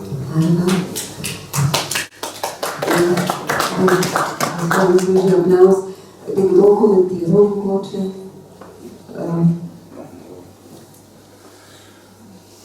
Ker jaz mislim, da se z nami vsi strinjamo in da... Da se strinjamo, nimaš kaj. Ja, v redu, sej mi smo odprti za enostavno lahko okrogle mize, brez tisto obsojanja, brez hudih besed, so dejstva, sej, ne vem, se da na podlagi dejstev pač postaviti, pa brez niti ne zaključkov pogovarjamo se, ne, že to je, ne, a ne, brez vnaprej Iniciativo se mi zdi, da nekaj konkretnega, neko inicijativo, ki bi morda rasla med ljudmi in se začela oblikovati. Lahko tudi, ne vem, da parlament je politična, ne, lahko, vse je močno civilno družbeno gibanje, a ne, se je tudi to glede izbrisanih, se je vendarle, a ne, tudi velik madež, to moramo opozoriti, se je potem tudi in Matevž Krivic in Mirovni inštitut so se vendarle našli. Tako da, ja, jaz pozdravljam take pobude, jaz bi rekel pa ne, da si zdaj roke perem, ne vem, včasih prav vprašajo, ja pa zakaj jih ne bi so, da to, a ne, jaz bi, v bistvu tako po liniji najmanjšega odpora rekel tisto pravi Američani, don't shoot at me, I'm only the piano player. Ne streljajte vam, samo klavir igram. Jaz sem napisal svoje, jaz sem novinar, samo novinar. Mislim, ja, pa nič več. Novinar, ki pač sem se s tem ukvarjal, nisem pa ne tožilec, ne sodnik. Jaz lahko sem delček, en, bom rekel, v tistem puzzlu velikmu en košček. Hvala, Matej. Tamle gospa. Dobar večer. Hvala vam vsem. Moj komentar, vse vojne bi se lahko, oziroma bi se morale končati to sekundo. Absolutno vse vojne. Vse. Mislim, v svetu, kjerkoli. In potem še to bo kar bom povedala. Gospod Janša bi si itek izbral koga drugega, če ne bi bilo gospoda Kučana. A me razumete? Ja. Našel bi nekoga, katerega bi se ves čas spotikal, sploh je pa tako, pri nas smo navajeni reči, se mi nič ne moramo. Seveda ne, če se komentira samo tako pijani, da se že plača, pa znajo komentirati samo v šanku. Nekateri, a ne? Tako. Bom kar nehala, da nam kaj preveč povedala. V bistvu, ja, zdaj, jaz sem poskušal, ne vem, če mi je ratal, vendarle zadevo tako preperati, ne na nekih osebnih ravnih. Sej to je res, ne. Zdaj, zakaj se spravljam Kučana? Zato, ki je bil edini, ali pa en redkih, ki je bil nad njim, ne, ki je bil več po položaju, ne, ki je bil predsednik. Nas sem se že sam zalotil, da sem potem se spravil tisto na tisto, kot da gre za osebno obračun, ali pa nek trikotnik, Kučan, Drnovšek, Janša. To sem sicer kar pol črtati začel. Ne gre, osebno obračuni so nekaj v politiki, kar je slabo in se potem prenaša na celo, kot nek virus se širi. Tudi potem obračunavamo novinarji med sabo, jaz sem stokrat rekel, lejte, novinarji, mi se lahko stepemo, v se skregamo, ne moramo pa javno bratati en druga, ta, veste, piše to pa to. Dajmo ti povej, moramo biti fair play igrati, no. Pa govorite res o problemu, ne. Ja, ampak je kar velik veselje v tem osebnem obračunavanju, prav znotraj politike. Gospod Spomenka. Ja, veste kaj, treba je vedeti, da iskanje sovražnika in personificiranje sovraštva v neko osebo spada k vsaki totalitarni ideologiji. Vsaki. Ne bo kterakoli. Cerkev je imela hudiča, pa so čarovnice, pa tako naprej. Revolucionarji so imeli izdajalce, protikomuniste. In ravno tako je tudi danes tukaj. Zdaj, Kučan je strašno primerna figura, ker je bil seveda predsednik. Kot pravite, bil je edini nad tistim, ki hoče, kot smo tukaj prebrali, iz Bavčarja, ki hoče biti prvi in edini. Zakaj je nujno potreben sovražnik za vsako totalitarno ideologijo? Zato, ker hoče zajeti vse. Vse interese, cel narod, vse, seveda vse, pa ne moreš. In tisto, kar vam pade, tisto, kar je proti, je več kot hudič. Ker celoten projekt, celotno ideologijo, jaz sem, predstavnik celega naroda, spravi pod vprašaj. Če en sam proti v bistvu že zamaja to piramido in to ideologijo. Zato je to sistemsko sovraštvo. Nima nobene zveze s konkretnim človekom. Če pa je seveda bil nekdo predsednik ali pa celo nad njim, je pa sploh krasna figura za to. Zapomnili to res. Gospod Šonc,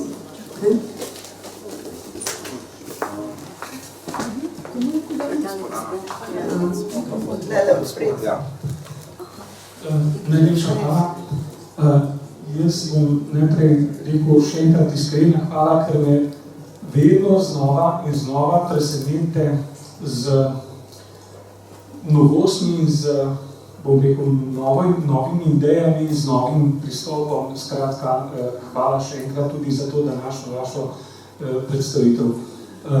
Jaz bom samo, da se predstavim še Miloš Šonc, sem z Grosuplja.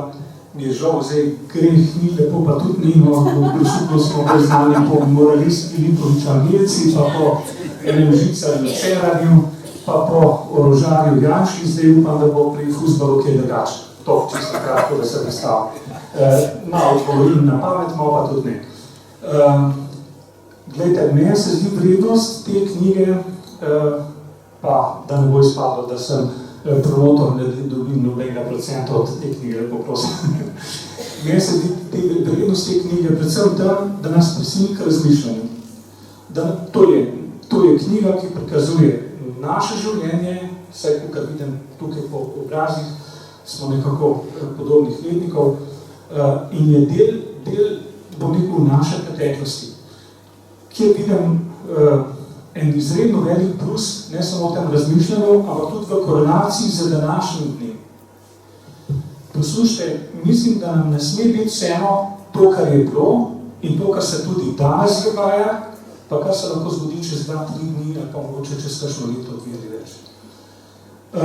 Ljudje, ki so opisani v knjigi, so realni ljudje z imenom, priimkom.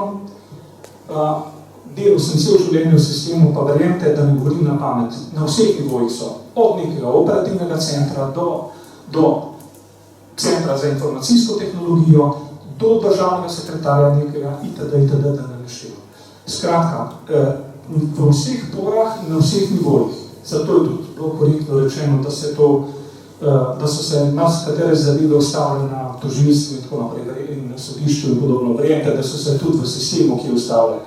In verjemte, da ni včasih prijetno, ko ostaneš v nekem strokovnem krogu 20 ljudi in samo nekdo dvigne roko in reče, glejte, mogoče bi bolj mislil razmisliti tudi tako in drugače, so te posledice.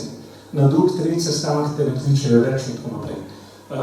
Hočem povedati, stvari se še vedno in danes dogajajo in to, na kar moramo biti pozorni, je to, da nas to vodi v neko smer, ki ni prava.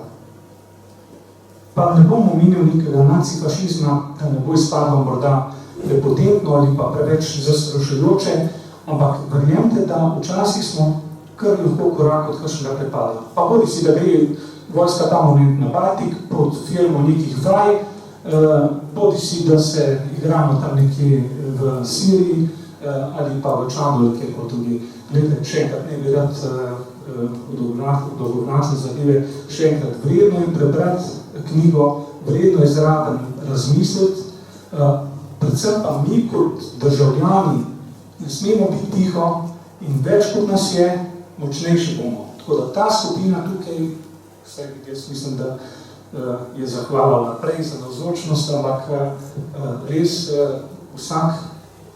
vsako življenje, vsaka glava, vsak razmislek je v življenju vreden vsaj potence na 10 ali pa še kaj več.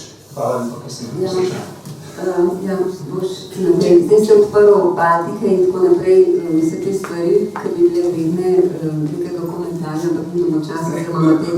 Fajn, hvala Miloš, so že kar stalni gosti, zmeraj sem vesel, ko pridejo in dejansko, ja, neka družba, da smo tak, ne bom rekel gibanje, ampak vedno tudi pridejo, pa vedno pripeljajo še določen, vem pa nekdo Plani, Miloš in tako naprej. Res je, in se zato tudi da motivacijo je to. Tudi v Grosuplje pridemo in se bomo prepričali, da je fajn mesto, oziroma ne vem, je mesto ali vas tam nek, Grosuplje se čisto in bomo dokazali, da so. Ne glede, tudi zaradi fuzbala in Čeferino, kakorkoli. Sem se pa zdaj nekaj spomnil, vendar, jaz pa neko čudno občutek, pa kdo rekel, pa dajte že nehati s tem, pa ta orožje, pa ta Janša, sej že to mimo. V bistvu, tukaj bi omenil, že to, ki je rekel Miloš, ta način, kako se je to razlezlo, pa poskušamo popraviti s tem. Novinar Dela, Janez Markeš je v recenziji, ene sila redkih recenzij te knjige, v bistvu zelo dober zadev, ki je rekel, veste, sej Janša, Bavčar in te trgovci z orožjem, to so sindrom nečesa v Sloveniji, nekaj, ki se je nekako kot v tem smislu, in spet je Matjaž Prangeš v knjigi, z naslovom knjige Franiko, kaj nam pa morajo, vse na nič nam morajo, bom rekel, inštitut duh nekaznovanosti, pa vse nismo bili kaznovani, vse ne morajo, vse lahko delamo, kar hočemo, ne bo šlo, ne gre, to je tisto, in še enkrat pravim, to je moj mali prispevek, pa ne samo naš vseh skupaj. Prvi se zahvaljujem, da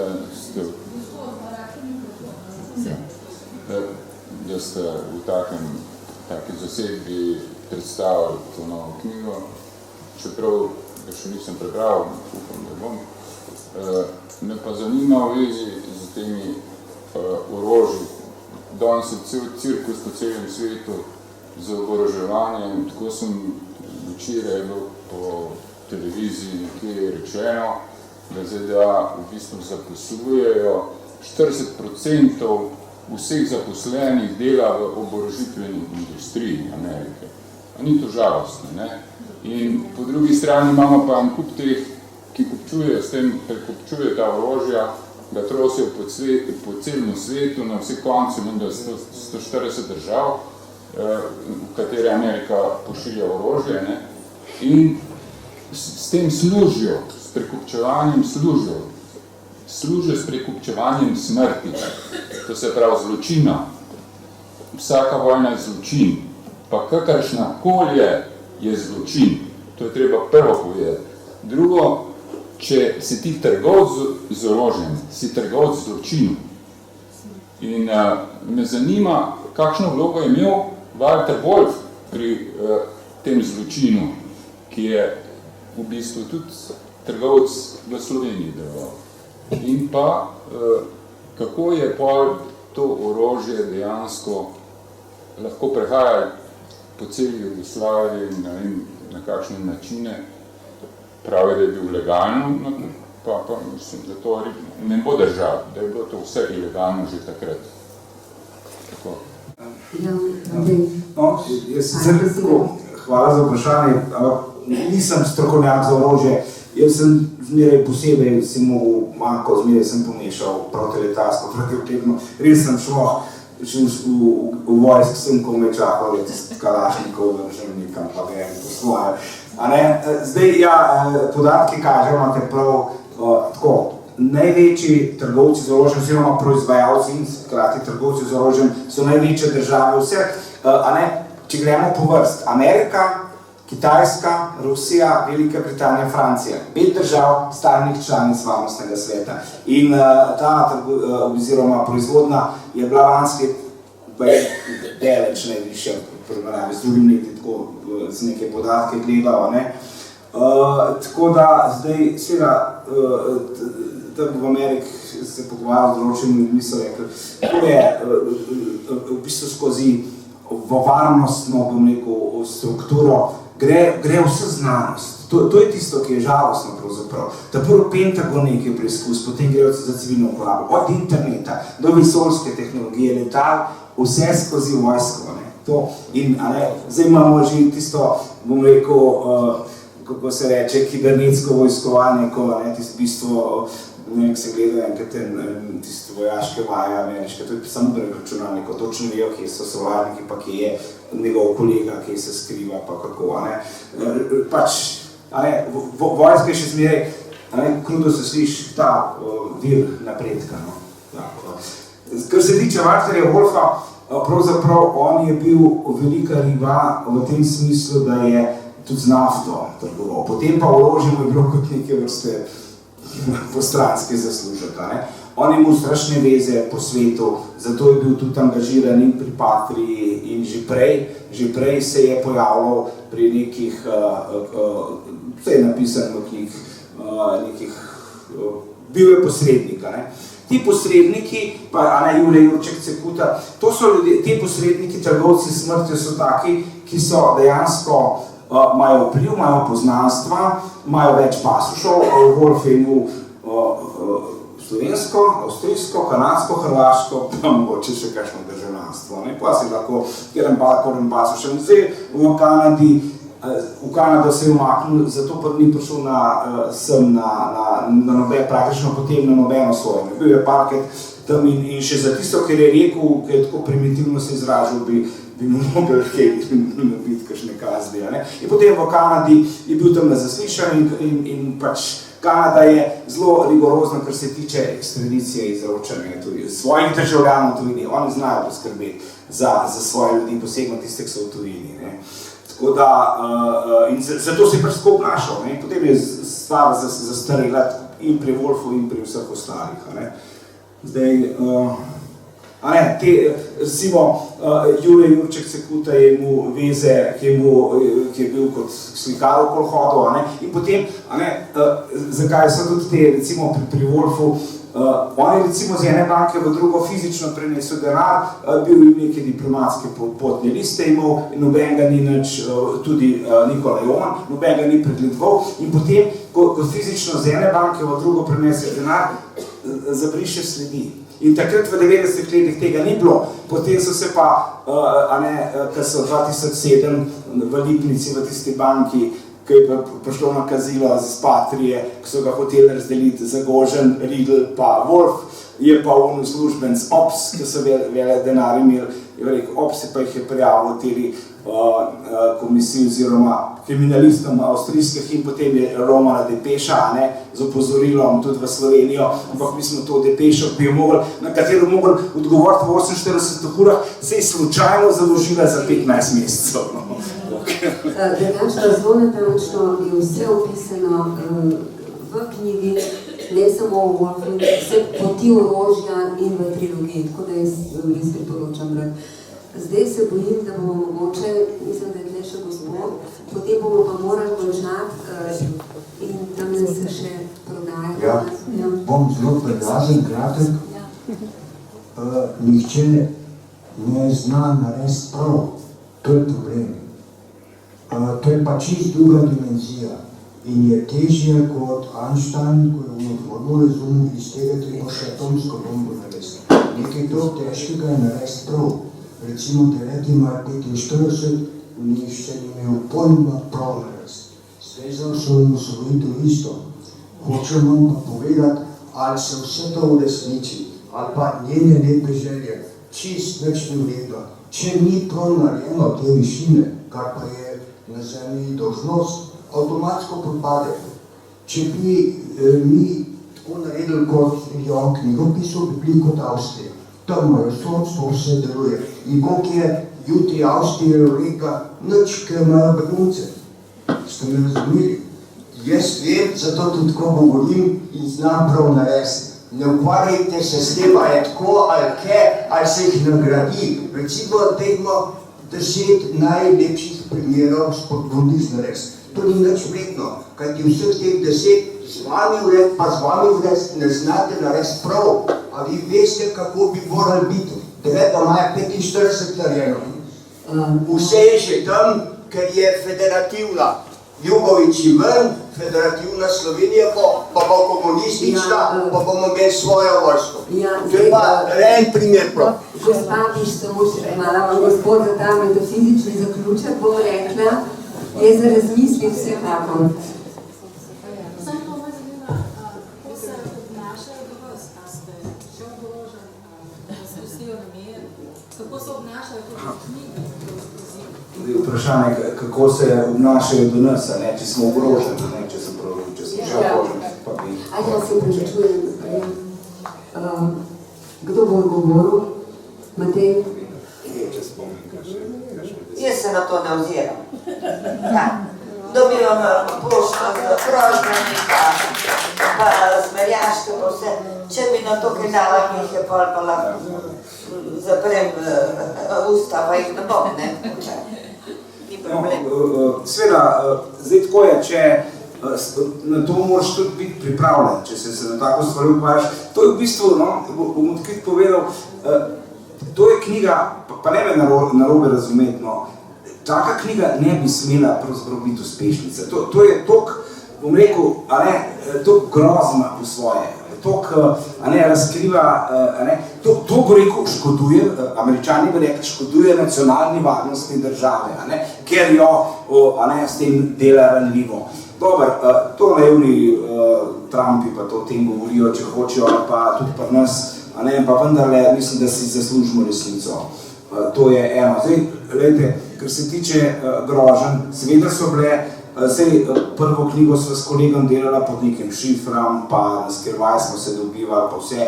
Ko je bila pa prva knjiga zunaj, je bilo pa tako, da če se bi jaz recimo slučajno novo zlomil, bi bil kriv tisti, ki je bil tukaj nasajen v knjigi. Tako da so oni pravzaprav, ti, ki jih kritiziramo v knjigi, razkrinkavamo v knjigi, oni moji talci, kako bi rekel, ali sem prav rekel. Ja, ali je tudi tvoja zaščita, ker se enkrat sproži, bo to Snežena Kepa, ki bo vse za sabo potegnila. In se strinjam, fajn, da je tudi tako, to je dober nasvet, se ne oziraš na to. Če je tako zelo namerno, res, če se pa oziral, se s tem namenom je, da te ušvohli ali pa da te prestraši, ali pa recimo, če ti vsak dan, kaj s vem, nekaj naštimajo, pa recimo veš, da si vrata zaklenil, pa so pa odprte, pa luč gori, en je bil noter, s tem namenom. Zdaj, kako boš dokazal, da si ti nisi pozabil tega,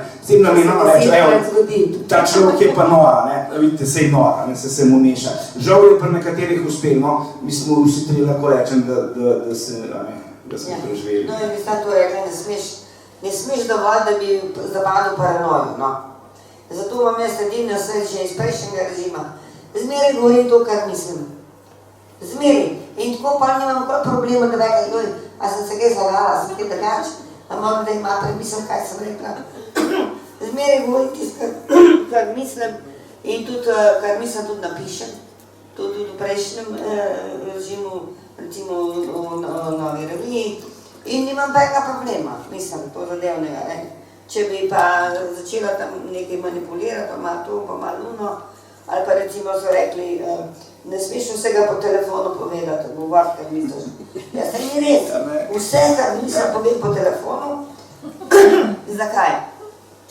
Zato, da se ne bi bila pravzaprav žrtev, kakšnega, ko prisluškuje tam, pa ne razume, pa ne se tja, bom rekla, na višjo instanco s tisto, kar sam misli, ali pa kar je sam dober, ne pa to, kar sem jaz rekla.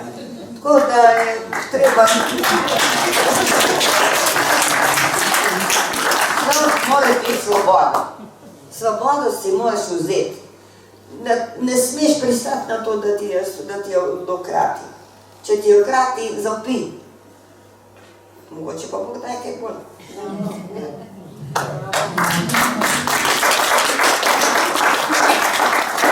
Jaz vsemu temu, da si imam kaj dodati, lahko samo pokleknem na kolena pred mojima sogovornikoma nocoj.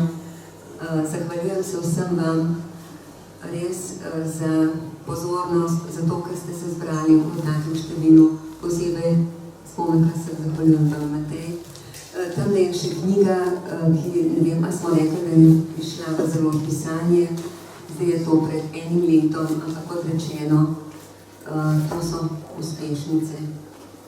Tako da pridite še. Hvala lepa.